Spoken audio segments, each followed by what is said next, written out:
മുറിക്കകത്തെ വാതിൽ തുറന്നതും തോക്കുമായി അകത്തേക്ക് കയറി സർക്കിൾ ഇൻസ്പെക്ടർ ഗൗതം ചന്ദ്. പിന്നാലെ 6-7 പോലീസുകാരും. വീണെടുത്തു നിന്നും ചലിക്കാനാകാതെ വേദന കൊണ്ട് പുളയുന്ന പാർത്ഥസാരഥിയും ആദിയും റൂമിലേക്ക് കയറി വരുന്നവരെ കണ്ട് വേദനയ്ക്കിടയിലും വീർത്തുപോയി. അവരുടെ നാവിൽ നിന്നും രോദനം പോലും പുറത്തേക്ക് വന്നില്ല. തരം കിട്ടുമ്പോൾ പുറത്തു ചാടാനെന്ന വണ്ണം വിനയൻ ഒരു മൂലയിലേക്ക് ചുരുങ്ങിപ്പോയിരുന്നു. മുന്നിലെ പോലീസുകാരെ കണ്ട് ഭയപ്പെട്ട് നിൽക്കുകയാണ് 2 നേഴ്സുമാരും ഗുണ്ടകളും. കനത്ത നിശബ്ദതയാണ് മുറിയിൽ. ആ നിശബ്ദതയെ ഭേദിച്ചുകൊണ്ട് ഗൗതമിന്റെ ബൂട്ടിന്റെ ശബ്ദം തനിക്കടുത്തേക്ക് വരുന്നതറിഞ്ഞ് ആദി വേദന കടിച്ചു പിടിച്ചുകൊണ്ട് തല ഉയർത്തി. ഈ സമയത്ത് എന്നെ ഇവിടെ പ്രതീക്ഷിച്ചില്ല അല്ലേ ആദിത്യൻ? ഞാൻ വന്നത് നിന്റെ ജോലിയെ വല്ലാതങ്ങ് ബാധിച്ചെന്ന് തോന്നുന്നു. സർവീസ് ഗൺ പിടിച്ച വലത് കൈ പിന്നിലേക്ക് പിടിച്ച് വലത് കൈത്തണ്ടയിൽ ഇടത് കൈ മുറുക്കിക്കൊണ്ട് ഗൗതം ആദിക്ക് മുന്നിൽ നിന്നു. ആ സമയം പോലീസുകാർ ആയുഷിനെയും മറ്റുള്ളവരെയും ബന്ധനത്തിൽ നിന്നും മുക്തരാക്കിയിരുന്നു. അളക ആമിയെ കെട്ടിപ്പിടിച്ച് ഉറക്കെ കരഞ്ഞു. ആ കരച്ചിൽ കണ്ടു നിൽക്കാൻ ആമിക്കോ ജോണിനോ വേണുവിനോ കഴിയുന്നില്ലായിരുന്നു. ആയുഷിന്റെ മുഖം വല്ലാതെ വലിഞ്ഞു മുറുകി. കൈകാലുകളുടെ കെട്ടുകൾ അഴിക്കേണ്ട താമസം മുഖത്തെ ടേപ്പ് വലിച്ചൂരിയെറിഞ്ഞുകൊണ്ട് ആയുഷ് ആദിക്ക് നേരെ കുതിച്ചു. നിമിഷ നേരം കൊണ്ട് ഇടത് കൈയിനാൽ അവനെ തൂക്കിയെടുത്ത് ഭിത്തിയിൽ ചേർത്ത് നിർത്തി ആയുഷ്. നിന്നോട് ഞാൻ ഒരൊറ്റ കാര്യമേ ആവശ്യപ്പെട്ടിട്ടുള്ളൂ. എല്ലാം കഴിയുമ്പോൾ എന്നിൽ ജീവന്റെ ഒരു കണിക പോലും അവശേഷിപ്പിക്കരുതെന്ന്. അങ്ങനെ ചെയ്താൽ അത് നിനക്കൊരിക്കലും താങ്ങാനാവില്ലെന്ന്. ആയുഷ് ആദിയുടെ 2 കവളിലും മാറി മാറി അടിച്ചു. എന്നിട്ടും രോക്ഷം നിൽക്കാതെ അവനെ താഴേക്ക് തള്ളിയിട്ടു. അവന്റെ വലത് കൈയിൽ ഷൂസിട്ട പാദം കൊണ്ട് ഞെരിച്ചു. ആദി വേദന കൊണ്ട് പുളഞ്ഞു. എന്റെ പെണ്ണിനെ വലിച്ചിഴച്ച ഈ കൈ നിനക്കിനി വേണ്ട. ഇത് ഞാനങ്ങ് തകർക്കുക. പറഞ്ഞു തീർന്നതും ആയുഷ് ഗൗതമിന്റെ കയ്യിൽ നിന്നും പിസ്റ്റൾ വാങ്ങി ആദിയുടെ കൈക്ക് നേരെ നിറയൊഴിച്ചതും പെട്ടെന്നായിരുന്നു. ആയുഷിന്റെ അടുത്തു നിന്നും അങ്ങനെ ഒരു നീക്കം ഗൗതം പ്രതീക്ഷിച്ചിരുന്നില്ല. അതുകൊണ്ട് തന്നെ അതിന്റെ ഒരു നടുക്കം അവന്റെ മുഖത്ത് വ്യക്തമായി. കൈക്ക് വെടിയേറ്റതും ആദി അലറിക്കൂവി. കൊല്ലല്ലടാ പാവികളെ, എന്റെ കുഞ്ഞിനെ കൊല്ലല്ലേ. എണീക്കാൻ വയ്യാതെ കിടന്നുകൊണ്ട് പാർത്ഥസാരഥി വിലപിച്ചു. നിന്റെ മകന്റെ ജീവന് വിലയുണ്ട് അല്ലേടാ? ആയുഷ് പാഞ്ഞു ചെന്ന് പാർത്ഥസാരഥിയുടെ വയറിന് നോക്കി ഒറ്റ ചവിട്ടായിരുന്നു. വേദന കൊണ്ട് അയാൾ റാ പോലെ വളഞ്ഞു. ഭൂമിയിലെ ഓരോ ജീവനും വിലയുണ്ടടാ. എന്നാൽ നിന്റെ മകന്റെയും ജീവനും ജീവിതത്തിനും ഒരു സീറോയുടെ വില പോലുമില്ല. നീയൊക്കെ വെറും മൈനസാടാ, മൈനസ്. അതൊക്കെ ശരി തന്നെ. എന്റെ സർവീസ് ഗൺ ഉപയോഗിക്കാൻ നിനക്കാരാ അനുവാദം തന്നത്? സർവീസ് ഗൺ കുറ്റവാളികളെ ശിക്ഷിക്കാനുള്ളതാണ്. ഗൗതമിന്റെ ചോദ്യത്തിന് തിരിഞ്ഞു നോക്കാതെ ആയുഷ് മറുപടി പറഞ്ഞു. സ്വയം കുറ്റവാളികളെ ശിക്ഷിക്കണമെങ്കിൽ കഷ്ടപ്പെട്ട് പഠിച്ച് നേടണമായിരുന്നു. മറ്റുള്ളവരുടെ ഗണ്ണെടുത്തല്ല കോപ്രായം കാട്ടുന്നത്. നിനക്കിത് കോപ്രായമായിരിക്കാം. എനിക്കിത് എൻ്റെ മനസ്സിൻ്റെ തീരുമാനമാണ്. ആയുഷ് കലിയടങ്ങാതെ ആദിയെ പൊക്കി പിന്നെയും വാളിലേക്ക് ചേർത്തു. നീ എന്താ പറഞ്ഞത് ആദിത്യൻ? നീ വിരിച്ച വലയിലേക്ക് ഞാൻ വന്നു കയറിയെന്ന് അല്ലേ? എന്നാൽ നീ കേട്ടോ, ഈ വല വിരിച്ചത് നീയല്ല, ഞാനാ. ആയുഷ് കൃഷ്ണ വിരിച്ച പ്രകാശവലയത്തിലേക്ക് സ്വയം അറിയാതെ കയറി വന്ന ഈയാമ്പാറ്റയാണ് നീ. നീ എന്താ കരുതിയത്? നിന്നെ കണ്ണടച്ച് വിശ്വസിച്ചതുകൊണ്ടാണ് എൻ്റെ കമ്പനിയിൽ ജോലി തന്നതെന്നോ? അല്ല. നിന്നെ വ്യക്തമായി മനസ്സിലാക്കിയിട്ട് തന്നെയാണ് നിനക്ക് ഞാൻ ആ ഓഫർ നൽകിയത്. എൻ്റെ ഓഫീസ് റൂമിൽ എത്രയിടത്ത് നീ ക്യാമറ വച്ചിട്ടുണ്ടെന്ന് എനിക്കറിയാം. എൻ്റെ കാറിലും വേണുവേട്ടൻ്റെ കാറിലും അങ്കിളിൻ്റെ കാറിലും നന്ദയുടെ ഓഫീസ് റൂമിലും നീ ക്യാമറ വച്ചപ്പോൾ നിന്റെ വീട്ടിലെ നിന്റെ മുറിയിലും നിന്റെ കാറിലും ഞാൻ വച്ച ക്യാമറകൾ നീ കാണാതെ പോയി. പ്ലംബിങ്ങിൻ്റെ പേരിലും വയറിങ്ങിൻ്റെ പേരിലും ഓരോരുത്തർ നിന്റെ വീട്ടിൽ കയറിയിറങ്ങിയത് നീ അറിഞ്ഞില്ല ആദിത്യ. ഞങ്ങളുടെ ഓരോരുത്തരുടെയും ഫോൺ നീ ഹാക്ക് ചെയ്തിരിക്കുന്നു എന്നറിയാമായിരുന്നതിനാൽ ഞങ്ങൾക്ക് സംസാരിക്കാൻ പ്രത്യേക ഫോൺ നമ്പറുകൾ തന്നെ ഉണ്ടായിരുന്നു. ഓഫീസ് റൂമിൽ വെച്ചോ കാറിൽ വെച്ചോ എന്തിന് ഞങ്ങളുടെ ഫോണിൽ കൂടി പോലും നിന്നെക്കുറിച്ചുള്ള ചർച്ചകൾ ഞങ്ങൾ ഒഴിവാക്കി. ഞങ്ങളെ 4 പേരെ നീ നിരീക്ഷണ വലയത്തിലാക്കിയപ്പോൾ നീ മാറ്റി നിർത്തിയ ഒരാളുണ്ട്. നിന്റെ സ്വപ്നത്തിന്റെ 7 അയലത്ത് പോലും അവൻ കയറി വന്നിരുന്നില്ല എന്നതാണ് സത്യം. Circle inspector Gautham Chand. ഒരു യുദ്ധത്തിന് ഇറങ്ങിത്തിരിക്കുമ്പോൾ യോദ്ധാവിന് 2 കണ്ണുകൾ മാത്രം പോരാ, തലയ്ക്ക് ചുറ്റും കണ്ണുകൾ വേണം. നീ എൻ്റെ റൂമിനുള്ളിൽ ഇരുന്ന് എന്നോട് സംസാരിക്കുമ്പോൾ നിന്റെ മുഖത്തെ ഭാവങ്ങൾ അറിയാൻ എനിക്ക് നിന്റെ മുഖത്തേക്ക് നോക്കണമെന്നില്ല.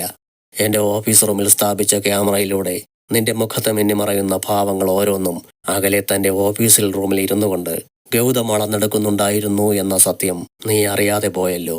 അവിടെയാണ് നിന്റെ ചുവടുകൾ പിഴച്ചു തുടങ്ങിയത് ആദിത്യ.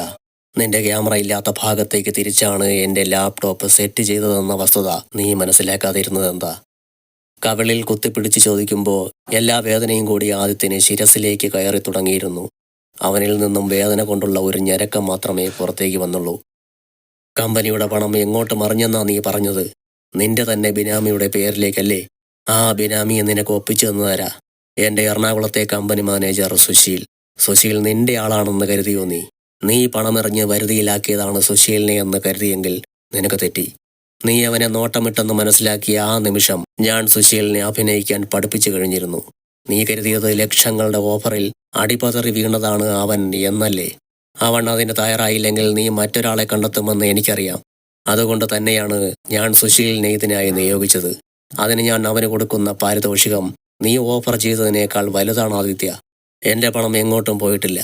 അതെൻ്റെ തന്നെ മറ്റൊരു അക്കൗണ്ടിൽ നീ നിക്ഷേപിച്ചു തന്നു. ഈ ചെയ്തതുവരെ എനിക്ക് പ്രശ്നമില്ലായിരുന്നു. എന്നാൽ എൻ്റെ പെണ്ണിനോട് നീ കാണിക്കാൻ പോകുന്നത് എന്താണെന്നറിഞ്ഞപ്പോൾ നിന്റെ പേര് ഞാനങ്ങ് വെട്ടി ആദിത്യ. എൻ്റെ നിഘണ്ടുവിൽ നിനക്ക് മാപ്പില്ല. മാപ്പ് തന്നാൽ പിന്നെ ഞാൻ ആണാണെന്ന് പറയുന്നത് എന്തിനാ? അവളെ ഞാൻ എൻ്റെ ഹൃദയത്തോട് ചേർത്ത് വയ്ക്കുമ്പോൾ എൻ്റെ ഹൃദയം അവൾക്ക് കൊടുത്തൊരു വാക്കുണ്ട്. എൻ്റെ മരണം വരെ അവൾക്ക് കാവലായി ഞാനുണ്ട് എന്ന്. ഞാൻ ജീവിച്ചിരിക്കെ എൻ്റെ പെണ്ണിനോട് ക്രൂരത കാട്ടാൻ ഒരുങ്ങുമ്പോൾ നീ സൗകര്യപൂർവ്വം മറന്നുപോയൊരു കാര്യമുണ്ട്. അവളെ തൊടുന്നതിന് മുമ്പ് നീ എന്നെ കൊല്ലണമെന്ന വസ്തുത. അങ്ങനെ ചെയ്തിരുന്നെങ്കിൽ നീ ഇപ്പോൾ ജയിച്ചേനെ. ആദ്യം ചെയ്യേണ്ട കാര്യം രണ്ടാമതാക്കി നിർത്തിയതിൻ്റെ പേരിൽ ലക്ഷ്യം ഒന്നേയുള്ളൂ എന്നെനിക്കറിയാം. നന്ദയെ വേദനിപ്പിക്കുന്നത് കണ്ട് നിസ്സഹായതയോടെ ഞാനിരുന്ന് നീറിപ്പുകയണം. അത് കണ്ട് നിനക്കും നിന്റെ തന്തയ്ക്കും ആ വിത്ത് കാളയ്ക്കും ആനന്ദ നൃത്തം ചവിട്ടണം. മൂലയ്ക്ക് പതുങ്ങി നിന്നിരുന്ന വിനയനെ ചൂണ്ടി ആയുഷ് പറഞ്ഞു, ദൈവം എൻ്റെ കൂടെയാടാ. നിനക്ക് നന്നാവാൻ ഒരവസരം തന്നതാണ് ദൈവം. കൂടെ ഞാനും തന്നു ഒരവസരം. നിന്റെ തന്തയുടെ ഗുണം നീ കാണിക്കാതിരിക്കില്ലല്ലോ. വിത്ത് ഗുണം 10 ഗുണം എന്നല്ലേ ചൊല്ല്.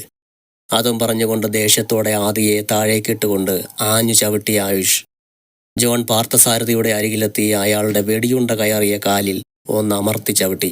അയാൾ വേദന കൊണ്ട് പുളഞ്ഞു. ഓർമ്മയുണ്ടോടാ നായ നിനക്കെന്നെ?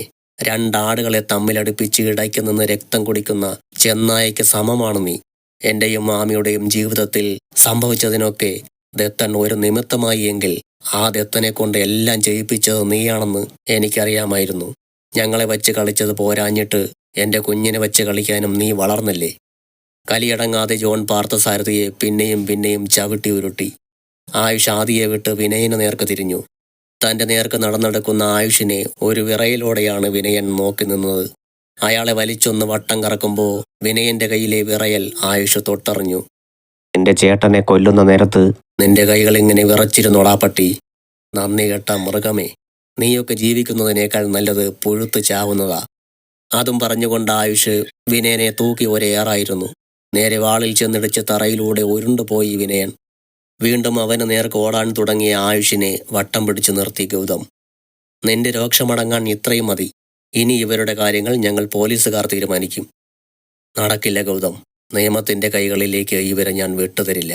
നിന്റെയൊന്നും നിയമത്തിന് ഇവരെ ഒരു ചുക്കും ചെയ്യാൻ കഴിയില്ലെന്ന് എനിക്കറിയാം. ഇവരെ ഇവിടെ ഇട്ടിട്ട് നീ നിന്റെ പോലീസുകാരെയും കൂട്ടിപ്പോയിക്കോ. ഈ വീടിനുള്ളിലിട്ട് ഇവരെയെല്ലാം പച്ചയ്ക്ക് കത്തിക്കാൻ പോവാൻ ഞാൻ. അത് കേട്ട് ഗൗതം ഒന്ന് പൊട്ടിച്ചിരിച്ചു. നടന്നത് തന്നെ.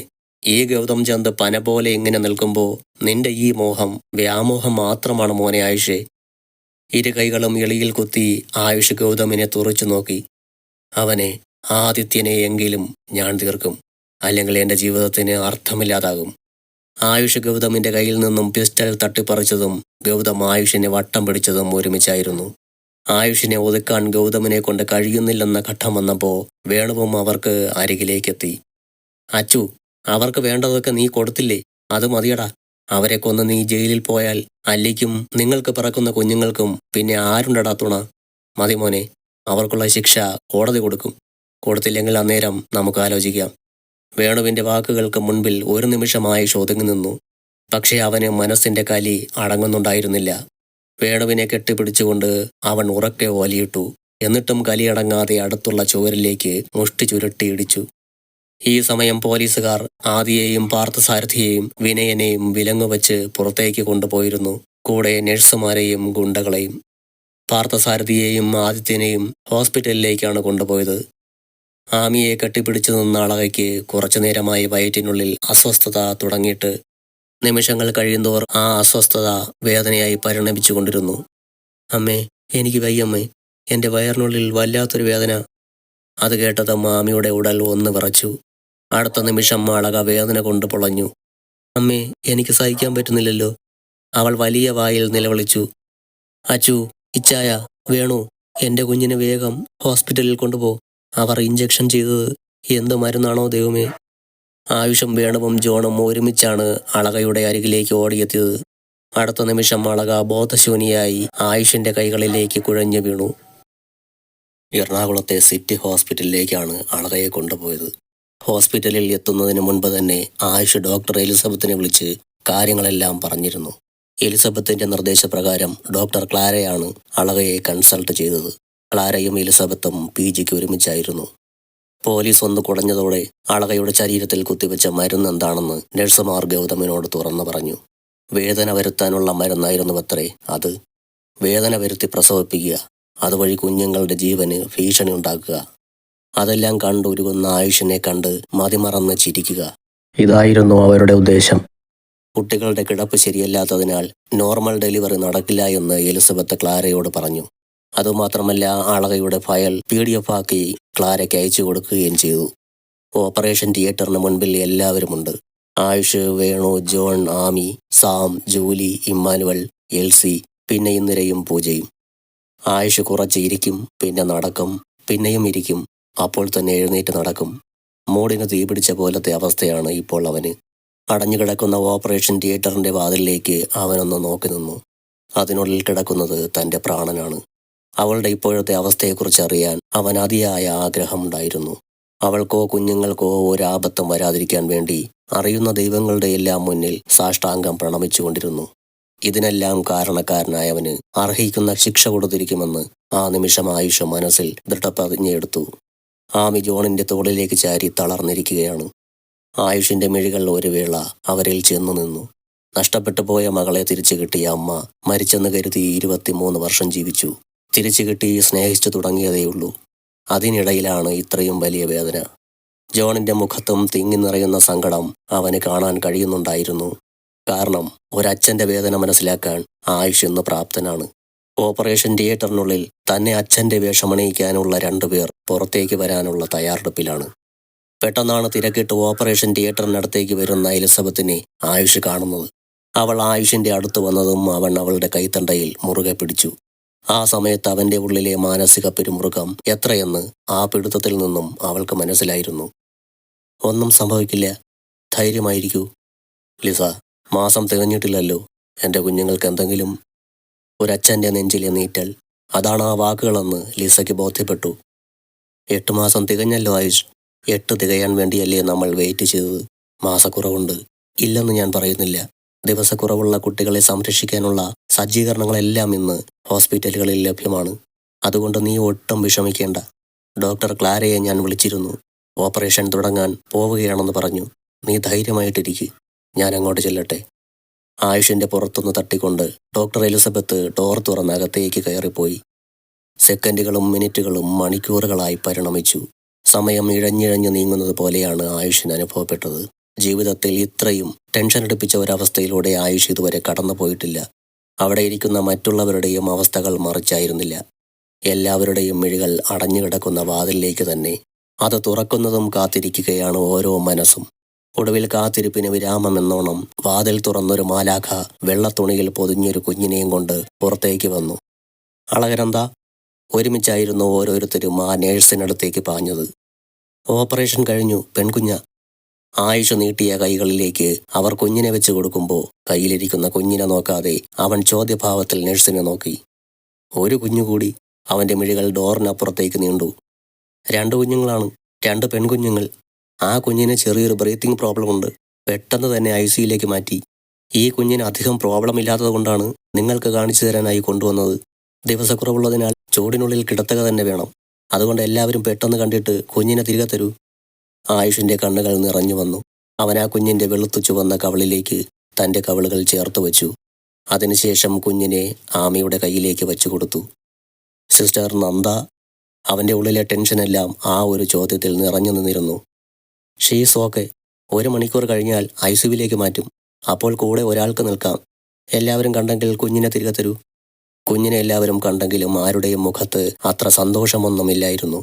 ഹിന്ദുവിൻ്റെ കയ്യിലായിരുന്ന കുഞ്ഞിനെ ആയുഷ് തിരികെ വാങ്ങി. നഴ്സിന്റെ കയ്യിലേക്ക് കൊടുക്കുമ്പോൾ അവൻ ആ കുഞ്ഞിന്റെ മുഖത്തേക്ക് ഒന്നുകൂടി നോക്കി.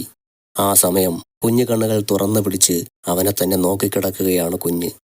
ആ കണ്ണുകളിലേക്ക് നോക്കവേ തന്നിൽ രോമാഞ്ചം നിറയുന്നത് അവൻ അറിഞ്ഞു. തൻ്റെ പൂച്ച കണ്ണുകൾ. അവൻ ആ മിഴികളിൽ പതിയെ ചുണ്ടുകൾ അമർത്തി. ആ സമയം അടുത്തയാളെ കൂടി കാണാൻ അവൻ്റെ ഉള്ളിലൊരു മോഹമുണർന്നു. മെല്ലെ അവൻ ആ കുഞ്ഞിനെ നഴ്സിന്റെ കയ്യിലേക്ക് വെച്ചു കൊടുത്തു. കുറച്ച് സമയങ്ങൾ കഴിഞ്ഞതും അളകയെ ICUവിനുള്ളിലേക്ക് മാറ്റി. ആർക്കെങ്കിലും ഒരാൾക്ക് അളകനന്ദയുടെ കൂടെ നിൽക്കാമെന്ന് നഴ്സ് വന്ന് പറഞ്ഞതും ആമി എഴുന്നേറ്റ് ഉള്ളിലേക്ക് പോയി. ആയുഷിനും കൂടി അകത്തേക്ക് പോകണം എന്നുണ്ടായിരുന്നു. അളക മാത്രമല്ല അതിനുള്ളിൽ എന്ന ചിന്തയിൽ അവൻ ഉള്ളിലേക്ക് വലിഞ്ഞു. പിറ്റേ ദിവസമാണ് അളകയെ റൂമിലേക്ക് മാറ്റിയത്. അതിനിടയിൽ 2 കുട്ടികളെയും ഇടയ്ക്കിടയ്ക്ക് കൊണ്ടുവന്ന് ഫീഡിംഗ് ചെയ്യിക്കണം. ഒരാൾക്ക് പാൽ വലിച്ചു കുടിക്കാൻ ബുദ്ധിമുട്ടുണ്ടായിരുന്നില്ല. എന്നാൽ മറ്റേയാൾക്ക് ബ്രീത്തിങ് പ്രശ്നമുള്ളതിനാൽ പാൽ വലിച്ചു കുടിക്കുക എന്നത് ശ്രമകരമായിരുന്നു. 2 കുഞ്ഞുങ്ങൾക്കും ആയുഷിന്റെ കണ്ണുകൾ തന്നെയായിരുന്നു കിട്ടിയത്. ലൈറ്റ് നീല ഷെയ്ഡുള്ള പൂച്ചക്കണ്ണുകൾ.